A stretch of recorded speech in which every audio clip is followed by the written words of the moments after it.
Según Tesalonicenses, el capítulo 1, y vamos a leer todo el capítulo.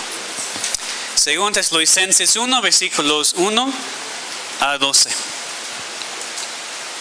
Pablo, Silvano y Timoteo, a la iglesia de los tesalonicenses, en Dios nuestro Padre y en el Señor Jesucristo. Gracia y paz a vosotros, de Dios nuestro Padre y del Señor Jesucristo.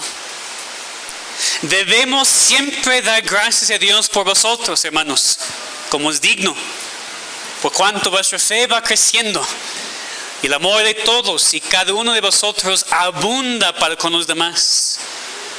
Tanto que nosotros mismos nos gloriamos de vosotros en las iglesias de Dios, por vuestra paciencia y fe en todas vuestras persecuciones y tribulaciones que soportáis. Esto es demostración del justo juicio de Dios, para que seáis tenidos por dignos del reino de Dios, por el cual asimismo padecéis. Porque es justo delante de Dios pagar con tribulación a los que os atribulan. Y a vosotros que sois atribulados, daros reposo con nosotros, cuando se manifieste el Señor Jesús desde el cielo con los ángeles de su poder, en llama de fuego, para dar retribución a los que no conocieron a Dios, ni obedecen al Evangelio de nuestro Señor Jesucristo, los cuales sufrirán pena de eterna perdición, excluidos de la presencia del Señor y de la gloria de su poder, cuando vengan aquel día para ser glorificado en sus santos y ser admirado en todos los que creyeron, por cuanto nuestro testimonio ha sido creído entre vosotros. Por lo cual asimismo oramos siempre por vosotros, para que nuestro Dios os tenga por dignos de su llamamiento, y cumpla todo propósito de bondad, y toda obra de fe con su poder, para que el nombre de nuestro Señor Jesucristo sea glorificado en vosotros, y vosotros en Él, por la gracia de nuestro Dios y del Señor Jesucristo. Amén. Hemos escuchado la palabra inspirada y perfecta de nuestro Dios. Vamos a orar. Padre, en este momento te pedimos por tu poder especial para entender tu palabra, para tener corazones dispuestos a recibir lo que nos dices aquí. Te pedimos, Señor, que tu Espíritu Santo la aplique a nuestros corazones para que haya cambios en nosotros, para que haya salvación aquí, Señor, entre nosotros y más santificación en tus hijos. Señor, haz tu obra por medio de tu palabra, te lo pedimos en nombre de Cristo. Amén. Dios dará reposo a los atribulados. Esa es la palabra de Dios para su pueblo, escrito aquí por Pablo a la iglesia en Tesalónica, en versículo 7 de ese primer capítulo. Es justo delante de Dios que nos dé reposo a nosotros que somos atribulados. Y me imagino que esa es la palabra que queremos oír hoy, ¿verdad? Son palabras que queremos creer. Estamos atribulados de diferentes maneras, sufrimos, pasamos por momentos de persecución y tribulación, como Pablo dice aquí en el versículo 7, más adelante, perdón. Nosotros también pasamos por esos momentos y queremos un reposo, queremos descansar, queremos descanso ahora y es nuestro en Cristo Jesús. Pero el enfoque de esta promesa aquí, en este texto, así como el enfoque de toda esta carta, está más en el cumplimiento de esta promesa de Dios en el día final.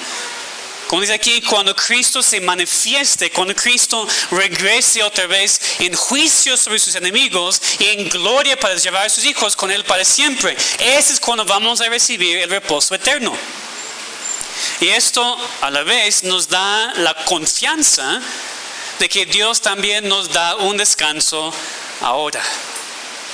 Entonces, mientras podemos descansar aquí, ahora, en este mundo, en Cristo, también deberíamos continuamente quitar nuestros ojos, quitar nuestra mirada de este mundo y fijar los ojos en la vida venidera, cuando Cristo nos va a dar el reposo completo y perfecto con Dios para siempre. Pues el tema de esa segunda carta de Pablo a los tesalonicenses es cómo vivir como iglesia a la luz de la segunda venida de Cristo. Pablo escribió esta carta a la iglesia en Tesalónica y continúa aquí con algunos de los mismos temas como la carta anterior, incluyendo la segunda venida de Cristo. Pero esta carta aquí es más enfatizada. Y los tres temas mayores del libro que encontramos en los 3 capítulos están todos relacionados con el día final cuando venga Cristo otra vez. En el capítulo 1 aprendemos que la iglesia puede descansar aún en medio del sufrimiento de la persecución. En capítulo 2 aprendemos que la iglesia puede no ser movida por la falsa enseñanza ni por el anticristo mismo. En capítulo 3 vemos cómo la iglesia debería tratar con los que andan desordenadamente en la iglesia. Esos son los temas mayores del libro. Y lo que Pablo hace es relacionar cada uno de estos temas con la segunda venida de Cristo. Cómo vivir en cada una de esas situaciones a la luz del hecho de que Cristo va a regresar. Hoy vamos a considerar el capítulo 1, en donde vemos que parte de la razón por la cual la iglesia puede descansar aún en medio del sufrimiento es porque Dios se va a glorificar a sí mismo por medio de juzgar a sus enemigos y salvar a su pueblo. Aquí Pablo da gracias a Dios por esta iglesia en Tesalónica, por su crecimiento, por su constancia aún en medio de la tribulación, y los anima a continuar y descansar debido a lo que Dios va a hacer en el día final. Vemos primero entonces que podemos descansar aún en medio del sufrimiento, dando gracias a Dios por la iglesia. Pablo empieza la carta de casi la misma manera como la carta anterior, saludando a la iglesia de parte de Silvano, Silas y Timoteo. Ellos estaban con Pablo cuando la iglesia en Tesalónica fue establecida. ¿Recuerdan el contexto?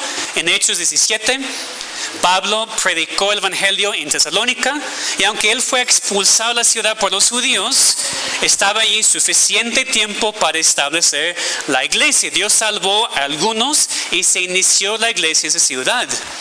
Pero Pablo estaba muy preocupado por ellos porque él tenía que salir muy rápido, no podía estar con ellos, no podía ver cómo estaban, y por eso escribió la primera carta, para ver que estaban bien y para tratar con algunos temas muy importantes. Ahora él ha tenido más comunicación con ellos, o más información en cuanto a ellos, y por eso escribe la segunda carta para tratar con problemas aún más específicamente. Entonces, para empezar su carta, les desea gracia y paz de Dios el Padre, de Jesucristo. Y después, así como en 1 Tesalonicenses, Pablo empieza dando gracias por la iglesia. Es algo que siempre deberíamos hacer. Porque aunque la iglesia no es perfecta, es la iglesia de Cristo. Es la iglesia de Dios. Y aun cuando no queremos, y eso sí pasa a veces, como Pablo dice aquí, deberíamos hacerlo porque es digno. Versículo 3, debemos siempre dar gracias a Dios por vosotros, hermanos, como es digno, es apropiado, es correcto. Me gusta mucho como Pablo lo dice aquí, porque dice, debemos siempre dar gracias a Dios por vosotros, hermanos, como es digno.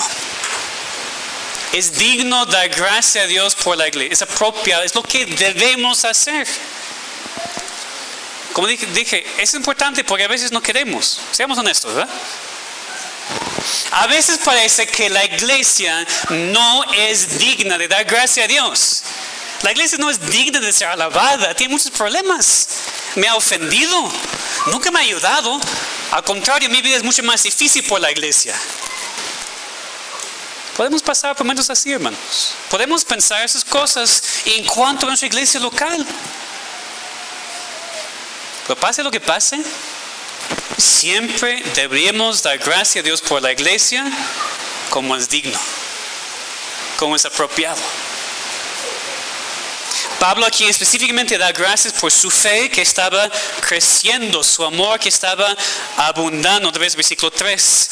Debemos siempre dar gracias a Dios por vosotros, hermanos, como es digno, por cuanto vuestra fe va creciendo y el amor de todos y cada uno de vosotros abunda para con los demás. Es más impactante cuando recordamos lo que Pablo había escrito en la carta anterior. ¿Me acuerdan? También Pablo había dicho gracias a Dios por su fe, su amor, su constancia. Pero también Pablo había orado que su amor creciera y abundara más y más. Y aquí dice, está sucediendo. La iglesia está creciendo, está abundando más, creciendo más en fe, en amor fraternal. ¿Cómo sabía? ¿Cómo sabía Pablo que estaban creciendo en fe, en amor, en paciencia? Versículo 4. Por vuestra paciencia y fe en todas vuestras persecuciones y tribulaciones que soportáis. Precisamente por eso estaban creciendo en amor, estaban creciendo en fe, estaban creciendo en paciencia, porque estaban soportando las persecuciones y las tribulaciones.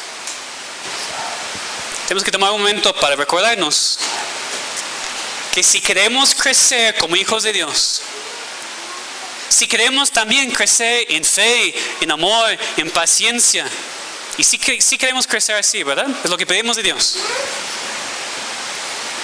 Entonces Dios lo va a hacer por medio de persecuciones y tribulaciones.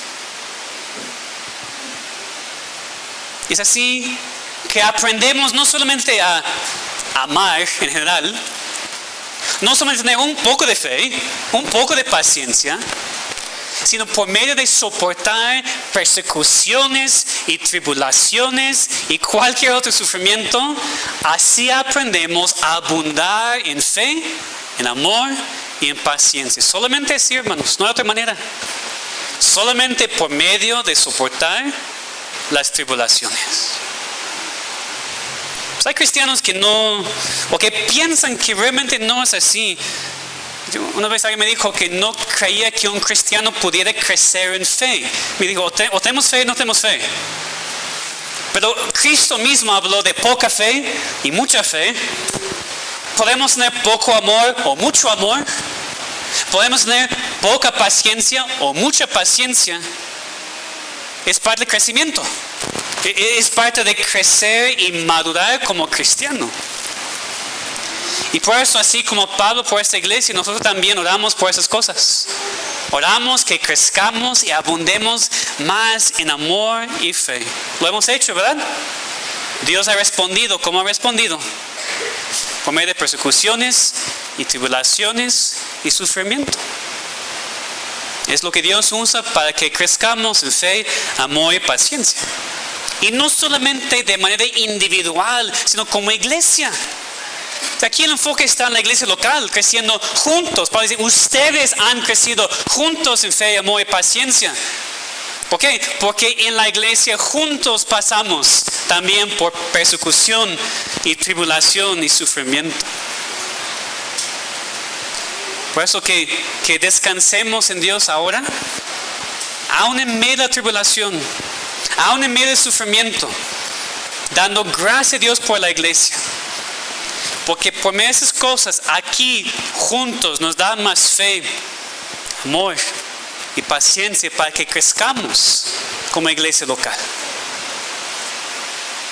Después vemos que podemos descansar en medio del sufrimiento confiando en el día final. Porque Pablo dijo en el versículo 5 que la persecución que la iglesia estaba enfrentando era, fíjense, demostración del justo juicio de Dios, para que seáis tenidos por dignos del reino de Dios, por el cual asimismo padecéis. Pablo dice que soportar la tribulación, soportar la persecución, es una demostración, una prueba de ser dignos del reino de Dios. Ahora, esto no significa que somos dignos de nosotros mismos, ni que somos dignos por lo que hacemos. La palabra aquí, como confirmado más adelante en versículo 11, no es tanto que somos dignos, sino que Dios nos hace dignos. es lo que Dios hace en nosotros. Aquí dice que la evidencia de lo que Dios hace en nosotros para hacernos dignos de su reino es que soportamos la persecución, la tribulación. Esa es la demostración, la evidencia de lo que Dios ha hecho y está haciendo en nosotros. La persecución, la tribulación que sufrimos también dice es evidencia del justo juicio de Dios. Que es lo que Pablo explica en los siguientes versículos, que lo que Dios va a hacer a favor de su pueblo, a favor de aquellos que perecen ahora en el día final. Dios está permitiendo, Dios ha ordenado que sufrimos ahora, que su pueblo sufre en este mundo, pero todo en preparación para un día final, cuando vamos a ver su juicio sobre sus enemigos y su gloria mostrada en sus hijos. Leamos otra vez versículos 6 a 9 para ver esto. Porque es justo delante de Dios pagar con tribulación a los que os atribulan. Y a vosotros que sois atribulados, daros reposo con nosotros, cuando se manifieste el Señor Jesús desde el cielo con los ángeles de su poder, en llama de fuego, para dar retribución a los que no conocieron a Dios, ni obedecen al Evangelio de nuestro Señor Jesucristo, los cuales sufrirán pena de eterna perdición, excluidos de la presencia del Señor y de la gloria de su poder. Primero dice que Dios es justo al pagar con tribulación a los que atribulan a sus hijos. Si Dios paga a los enemigos, a aquellos que atacan a su pueblo, con lo que merecen, ellos también serán atribulados, cosa que Pablo explica más adelante en esos versículos. Pero primero dice, versículo 7, que por eso nosotros que somos atribulados, nosotros que estamos recibiendo toda esa tribulación, los hijos de Dios pasando por la persecución, dice, podemos descansar. Dios nos da reposo, nos dará reposo cuando Cristo se manifieste, cuando venga otra vez. Entonces, podemos descansar aún en medio de la persecución, aún en medio del sufrimiento, esperando el día final. Sufrimos ahora, sí, pero nuestro sufrimiento ahora es solamente evidencia de que Dios va a juzgar a los que nos atribulan en el futuro. Lo está permitiendo ahora. Es parte de su decreto eterno ahora. Pero también es para poder mostrar su juicio en el futuro. Y por eso podemos descansar ahora y en el futuro, porque sabemos lo que Dios va a hacer. Un día Cristo se manifestará y Dios va a vindicar a aquellos que Él ha hecho dignos de su reino. Va a vindicar a aquellos que no por ningún mérito en ellos, sino solamente por su gracia, a los hijos de Dios. Dios va a pagar a sus enemigos lo que merecen y dar reposo a sus hijos para siempre. Esa es nuestra confianza. Confiamos que somos dignos del reino de Dios, no por nada de nosotros, sino por lo que Él ha hecho en nosotros. Y que al final Él va a mostrar su juicio en vindicarnos a nuestros enemigos y darnos el reposo que necesitamos y queremos. Y Pablo explica este juicio en versículos 7 a 9. Explica cómo Dios va a atribular a los que nos atribulan ahora. Otra vez. Cuando se manifieste el Señor Jesús en el cielo con los ángeles de su poder, en llama de fuego, para dar retribución a los que no conocieron a Dios, ni obedecen al Evangelio de nuestro Señor Jesucristo, los cuales sufrirán pena de eterna perdición, excluidos de la presencia del Señor y de la gloria de su poder. Esto explica lo que va a pasar con aquellos que persiguen la iglesia de Cristo. Primero, Dios va a pagarles con su tribulación, recibirán lo que merecen. Como han afligido a otros, así serán afligidos. Esa es la retribución de Dios en el día final, cuando Cristo vendrá con sus ángeles de poder. Enfatiza aquí su poder para juzgar. Ese es el mismo evento del cual leemos en 1 Tesalonicenses 4:16.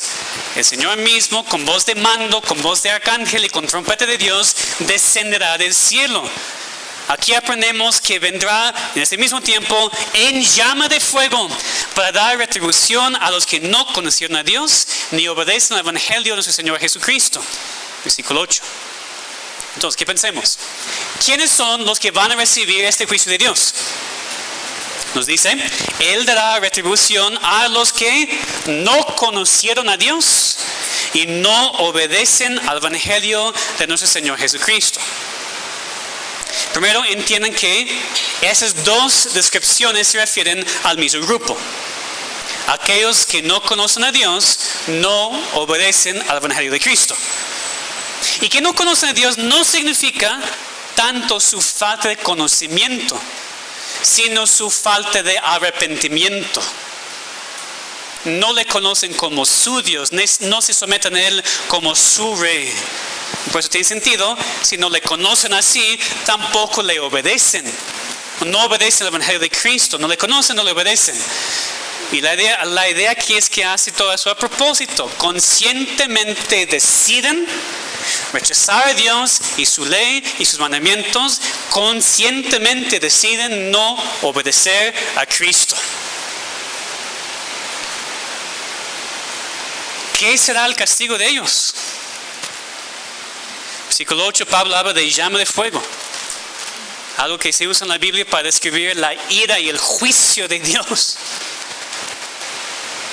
Versículo 9 describe su juicio aún más, los cuales sufrirán pena de eterna perdición, excluidos de la presencia del Señor y de la gloria de su poder.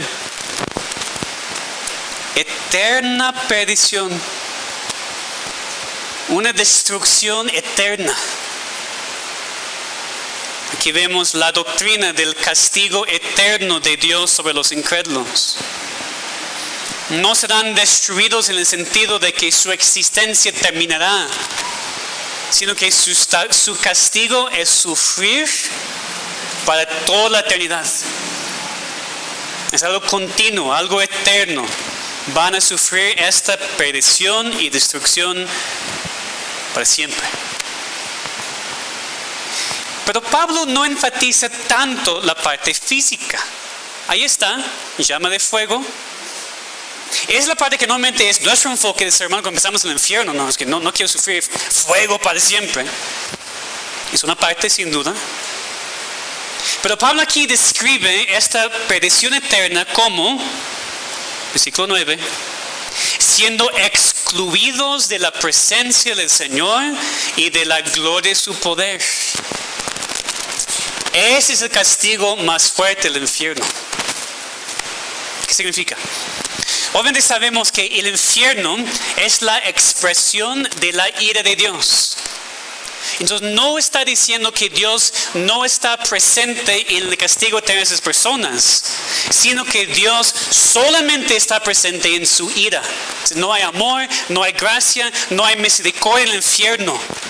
El infierno es la pura ira de Dios no restringida sobre todo aquel que perece sus pecados para siempre. Entonces, excluidos de la presencia de Dios y gloria de su poder, no quiere decir que el infierno es la ausencia absoluta de Dios. No es eso. Sino que el castigo del infierno es que Dios no está presente para bendecir. Dios no está presente para mostrar gracia y misericordia y amor porque sus enemigos han sido excluidos de estas bendiciones. Son excluidos de la comunión con Dios. Son excluidos de una relación con Dios como padre e hijo. Solamente están bajo su ira. Eso es lo fuerte del infierno. No simplemente la parte física. Ahora, algunas de esas descripciones que Pablo usa vienen directamente de Isaías 66. Si pueden ver conmigo en sus Biblias, en Isaías 66. Aquí podemos ver algo de contexto también de dónde Pablo está sacando estas imágenes de Dios y su juicio. Isaías 66, empezando en el versículo 15. Isaías 66. versículo 15. Dice así: porque aquí que Jehová vendrá con fuego y sus carros como torbellino, para descargar su ira con furor y su reprensión con llama de fuego. Dice: Jehová vendrá con fuego. En nuestro pasaje Pablo dijo: Cristo vendrá con fuego, así confirmando su creencia en la deidad de Cristo. Cristo es Jehová. Cristo va a cumplir esta profecía. En el día final vendrá para juzgar al mundo en fuego. Después versículos 22 a 24. Porque como los cielos nuevos y la tierra nueva que yo hago permanecerán delante de mí, dice Jehová, así permanecerá vuestra descendencia y vuestro nombre. Y de mes en mes y de día en día reposo vendrán todos a adorar delante de mí, dijo Jehová. Y saldrán y verán los cadáveres de los hombres que se rebelaron contra mí, porque su gusano nunca morirá, ni su fuego se apagará, y serán abominables a todo hombre. Esos son los símbolos, las imágenes que Pablo está tomando para describir el castigo eterno. Y llama de fuego. Su fuego nunca se apagará, su gusano nunca morirá, que dijo Cristo también citando el mismo pasaje. Es el castigo de Dios para siempre sobre las personas que no le conocen y no le obedecen. Ese es el fin para aquellos que rechazan a Dios. En el día final Cristo vendrá como juez. Cristo vendrá con toda la ira de Dios. Cristo nos dijo que en el día final el Padre va a decir: apartaos de mí, malditos, al fuego eterno preparado para el diablo y sus ángeles. Va a decir: irán estos al castigo eterno. Eso es lo que va a suceder. Entonces, ¿por qué seguir suprimiendo el conocimiento de Dios y rebelándote en contra de Él? No puedes ganar en contra de Dios. Su castigo espera a cada persona que le rechaza y no le puede evitar. No tiene sentido ganar todo el mundo, ganar todo lo que quieres en este mundo. Relaciones, dinero, trabajo, lo que sea, ganar todo aquí. Estar cómodo aquí, estar contento aquí. Ya tengo mi novio, mi novia, mi dinero, mi trabajo, mi carrera. Ya lo tengo. Y perder tu alma para siempre en el fuego que no se apagará. Sufrir la ira de Dios para toda la eternidad. ¿Qué sentido tiene tener todo aquí por un poco de tiempo y perder tu alma para toda la eternidad? Es una necedad completa. Y te ruego a cada persona aquí que no conoce a Cristo, que no es hijo de Dios, que conscientemente está siguiendo sus pecados, arrepiéntete antes de que sea demasiado tarde. No solamente el fuego para siempre, yo voy a tener ese dolor para siempre. Vas a sufrir la ira del Dios Santo para toda la eternidad. Niño o joven, si yo tengo toda mi vida, yo puedo hacer lo que quiera ahora, tengo toda mi vida para vivir por Dios, no sabes nada. Puedes morir ahora. Miles de personas mueren cada día, niños, jóvenes, adultos. ¿Y estás esperando? ¿Estás esperando cierto momento, cierto evento, algo en tu vida para que ya te arrepientas y dejes tu pecado y crees en Cristo? No hagas esto. Cree en Cristo ahora, porque aquí ves la consecuencia, el castigo de la necedad de tu decisión de seguir rechazando a Dios y su evangelio. Hay un contraste aquí con los cristianos. Vemos aquí en versículo 10, regresando a nuestro texto.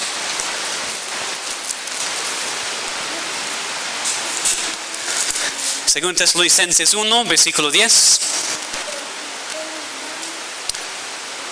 Hablando de Cristo, dice, cuando vengan aquel día para ser glorificado en sus santos y ser admirado en todos los que creyeron, por cuanto nuestro testimonio ha sido creído entre vosotros. Si Cristo será glorificado en sus santos, en nosotros.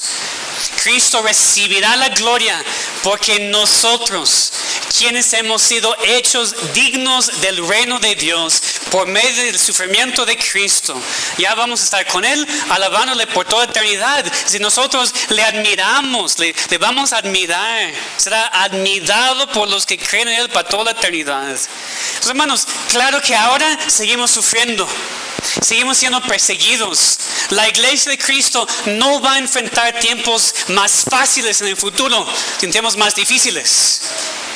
Pero Dios, quien nos ha hecho dignos de su reino, quien nos ha adoptado a su familia, será glorificado en nosotros en aquel día, cuando no solamente juzgue a sus enemigos, sino nos lleva a nosotros para estar con Él para siempre. Que le glorifiquemos y le adoremos y le admiremos ahora también, no solamente en el futuro. Que vivamos ahora de tal manera que muestre que Dios nos ha hecho dignos de su reino. Que vivamos de tal manera que entendemos que el sufrimiento es temporal. Un día Dios se va a glorificar en nosotros por medio de juzgar a sus enemigos y salvar a su pueblo. Y finalmente vemos aquí que podemos descansar en medio del sufrimiento orando por nuestro crecimiento. Versículos 11 y 12.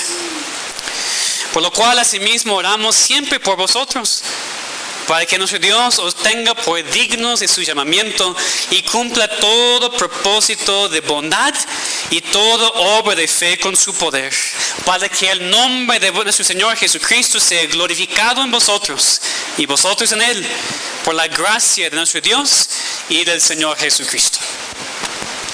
Pablo termina esta sección en cuanto al descanso de la iglesia aún en su sufrimiento, orando.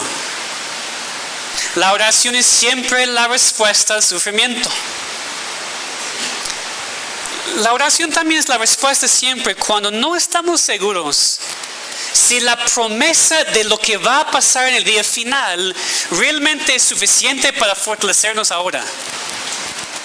Es decir, ¿y qué pensamos a veces? Pues es muy bueno que dices, pastor, y lo creo.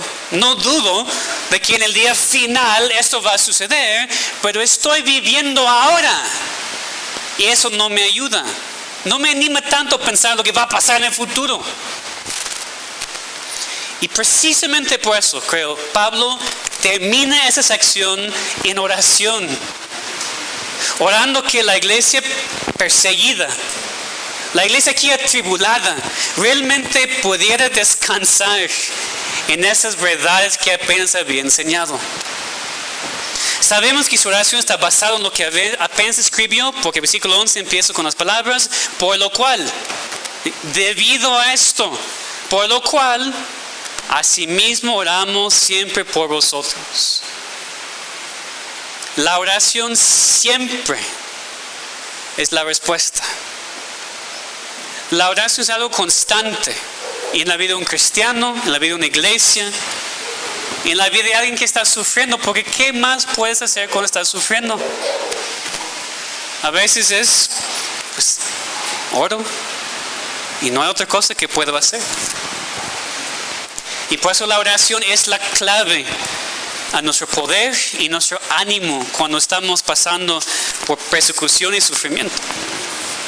Aquí, debido a lo que Pablo había escrito en cuanto a esta iglesia y el día final, ora por ellos. Y fíjense en el orden, por favor, porque siempre es así en la Biblia. La oración no es porque dudamos de lo que va a pasar, sino porque tenemos una seguridad completa de lo que va a pasar. Por eso oramos. Ahí lo tenemos al revés, ¿verdad? Que voy a orar para que Cristo regrese. Espero que Cristo regrese, por eso voy a orar mucho para que regrese. No. Sabemos que Cristo va a regresar y por eso oramos. A veces es, voy a orar para que Dios me ayude en mi sufrimiento. Tampoco. Voy a orar porque yo sé que Dios me ayuda en mi sufrimiento. Así no oramos dudando. No oramos diciendo, espero, ojalá que. Oramos basado en lo que Dios ha dicho y sabemos que va a responder. Sabemos. Como dije antes, no sé nuestro tiempo, no sé cómo queremos, pero siempre responde. Ese es el punto, ¿no? Porque Pablo lo dice aquí en el versículo 11. Está orando que Dios los tuviera por dignos de su llamamiento y que cumpliera todo propósito de bondad y toda obra de fe con su poder.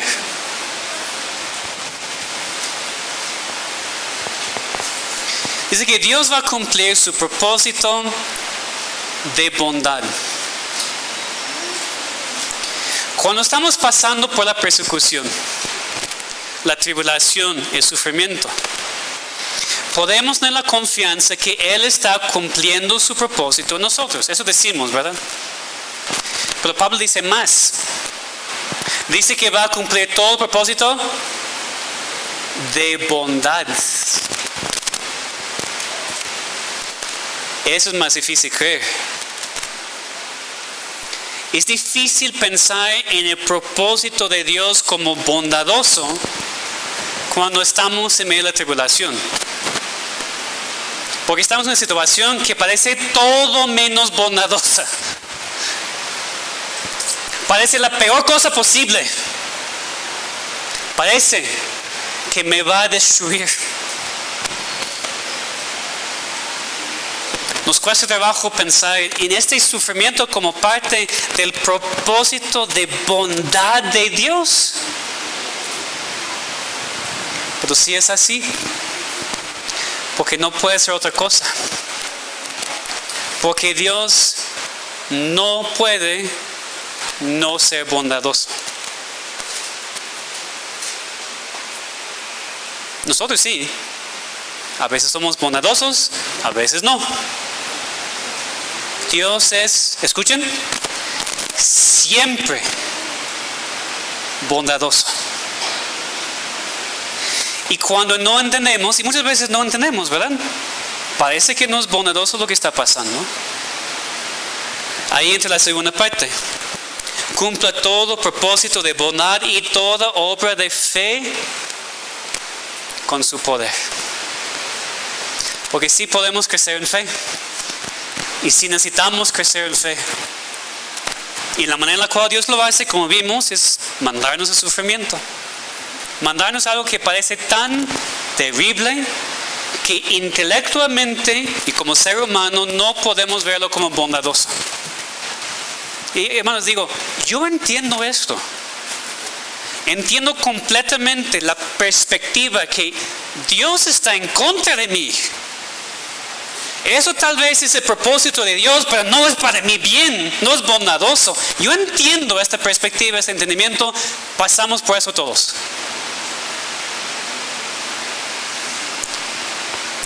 No es incorrecto pasar por esos momentos. No es malo pasar por esos momentos. Es malo quedarnos así. Porque el Dios quien cumple todo propósito de bondad también con su poder cumple todo obra de fe. Y cuando llegamos al momento cuando no podemos entender más, ya creemos. Ya tenemos una fe en Él que es mucho más allá del entendimiento humano. Eso es como Dios se glorifica en nosotros. Dice, para que el nombre de nuestro Señor Jesucristo sea glorificado en vosotros, en ustedes y ustedes en Él, por la gracia de nuestro Dios y del Señor Jesucristo. Dios se glorifica a sí mismo en nosotros cuando pasamos por la tribulación, la persecución y el sufrimiento y respondemos como hijos de Dios. Esto glorifica a Dios. Y creo que glorifica a Dios mucho más que cuando no pasamos por tribulaciones. Dios se glorifica cuando la evidencia de que hemos sido hechos dignos de su reino se muestra a nosotros. por cómo respondemos a esos momentos tan difíciles. Y por eso oramos. Oramos en medio de la persecución, en medio de cualquier tipo de sufrimiento, que Dios cumpla su propósito en nosotros y se glorifique en nosotros. Oramos eso por nosotros mismos, por nuestra iglesia, de todo ese contexto aquí. La oración de Pablo por la iglesia es un ejemplo como la iglesia debe orar por sí misma durante el tiempo de tribulación. Hermanos, que seamos dignos de su llamamiento. Que Dios cumpla su propósito de bondad, que cumpla toda obra de fe en nosotros, para que el nombre de Cristo sea glorificado y los cristianos glorificados en Él solamente por la gracia de Dios. Entonces vemos aquí que el sufrimiento del creyente es una prueba de su fe. Es la evidencia de que somos dignos del reino de Dios. Que Dios nos ha hecho dignos, que ahora somos contados como dignos de su reino. Es por eso que sufrimos. Sufrimos para mostrar al mundo la diferencia entre un hijo de Dios y un incrédulo. Un hijo de Dios quien en el día final, cuando Cristo regrese, cuando Cristo se manifieste, va a recibir el eterno reposo con Dios para siempre. Podemos descansar ahora porque sabemos lo que va a pasar en el futuro. Podemos ser atribulados ahora y sufrir persecución, tribulación, pero confiamos en la gracia de Dios y en nuestra salvación, que Él va a cumplir su propósito de bondad y toda obra de fe en nosotros, glorificándose en nuestras vidas. Pero para aquellos que no conocen a Dios, para aquellos aquí que han decidido no obedecer al Evangelio de Cristo, lo que los espera es el fuego eterno, la eterna perdición, un sufrimiento para siempre bajo la ira de Dios. ¿Qué significa dos cosas? Primero, no continúes en tus pecados. No vivas en comodidad ahora, disfrutando tu pecado, cuando va a resultar en una eternidad en el fuego bajo la ira de Dios. ¿Vas a cambiar tu eternidad por unos placeres temporales? No, confía que Dios te puede salvar por su gracia, que Él te puede salvar de todos sus pecados que ahora te parecen tan placenteros, para ser su hijo para siempre. Pero también, si eso es la verdad, si Dios va a juzgar a aquellos que no le conocen, si Cristo va a regresar en fuego para la eterna perdición de aquellos que no creen en su evangelio, entonces, hermanos cristianos aquí, que pasemos nuestro tiempo avisando a los incrédulos de su peligro. No los amamos si no les decimos de su necesidad. No amamos a nuestros familiares y amigos cuando no les decimos que están en peligro del fuego eterno y la eterna perdición. Que tengamos el valor y el amor de confrontar a los incrédulos con sus pecados y con las consecuencias de sus pecados, para que sean salvos por la gracia de Dios y no perezcan para siempre. No, pero mi familia me va a dejar de hablar. Puede ser. Mis amigos ya no me van a invitar a sus fiestas. Probablemente no. Yo voy a ser conocido en el trabajo como la persona fanática. ¿Sí? ¿Pero qué es más importante? ¿Cómo hablan de ti? ¿Cómo actúan para contigo? ¿O que ellos sean salvos para siempre? Que no perezcan para siempre. ¿Qué es más importante? Muchas veces lo que más importante es nuestra comodidad. No quiero, es difícil. Claro que es difícil. Pero ¿qué necesitan ellos? Esta iglesia tiene que ser evangelística, no porque yo lo digo. No porque es un programa que tenemos que cumplir. Tenemos que confrontar con dureza a veces, amor y humildad también, pero directamente a nuestros hijos, papás, hermanos, amigos, vecinos, todos. Directamente, estás en pecado y si continúas en tu pecado vas a morir para siempre. Necesitas a Cristo. Déjame platicarte de la solución en Cristo. con tanto interés, preocupación, amor, pero directamente, sin miedo. Porque ¿cómo van a ser salvos si nadie los habla de la verdad? Y Cristo dijo, yo vine para dividir familias. Padres con sus hijos, esposos. Lo que hemos sido llamados a hacer. Necesitamos hacerlo. Y después que oremos como iglesia local, que Dios haga eso aquí en nosotros. Que nos dé ese descanso. Que siempre prediquemos la verdad, el Evangelio de Cristo. Que aquí también siempre avisemos en la predicación de la palabra a los incrédulos su peligro. Que siempre aquí estemos dirigiendo a los incrédulos a Cristo para su salvación. Los hermanos, aprendemos aquí que sí podemos descansar en medio del sufrimiento. Porque confiamos que Dios se va a glorificar por medio de juzgar a sus enemigos y salvar a su pueblo. Entonces, que no nos cansemos en nuestro sufrimiento. Que no dejemos de seguir a Dios ni obedecerle, aún en medio de la persecución y la tribulación. Que no desmayemos, porque en su tiempo cegaremos. Porque Dios va a cumplir su propósito de bondad en nosotros y se va a glorificar en nosotros, ahora y en el día final. Vamos a orar. Gracias, nuestro Padre, por tu palabra. Siempre estamos impactados, Señor, que tú nos enseñes exactamente lo que necesitamos.